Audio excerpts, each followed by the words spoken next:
Nous allons, dès ce mois de septembre, Inch'Allah, avoir l'occasion de faire des tournées nationales pour présenter le contenu de cette loi cadre, parce que cette loi cadre est très riche. Parce que, pour ne citer qu'un exemple, c'est celui de l'obligation de la scolarisation. Nous étions sur un modèle de 6 à 15 ans, on passe à un modèle de 4 à 16 ans. Et donc, à l'occasion de ces tournées, on voudrait avoir un pacte national autour de l'école publique, un pacte national mobilisateur et fédérateur autour de cette école. Le défi aujourd'hui de l'employabilité, il est posé, effectivement. Pourquoi? Parce que chaque année, nous mettons sur le marché du travail un peu moins de 300 000, 120 000 des universités, 150 000 de la formation professionnelle. Des profils qui ne sont pas employables. Pourquoi? Parce que nous avons une sorte de clonage. Quand on a des juristes, eh bien, nous avons 2000 privatistes qui ont exactement le même profil. Quand on a des économistes, pareil. Et donc, l'économie, elle absorbe les meilleurs profils, et puis tout le reste reste un peu en marge de cet effort de recrutement.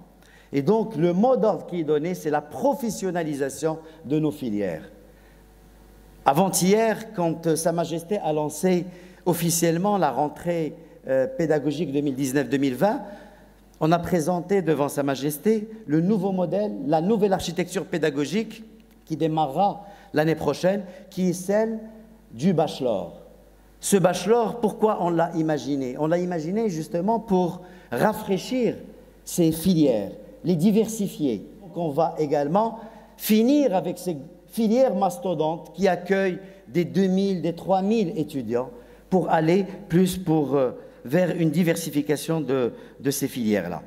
Je peux le partager avec vous, c'est que toutes les conditions sont réunies pour qu'on puisse accomplir ce miracle éducatif que les Marocains appellent de tous leurs vœux. Sa Majesté le roi Mohammed VI porte ce chantier éducatif et implique toutes les forces vives de la nation pour y contribuer. Le gouvernement en fait sa priorité. Il est mobilisé au jour le jour, justement en mobilisant les budgets assez conséquents. Un des départements ministériels qui a eu une augmentation de budget, c'est celui de l'éducation nationale.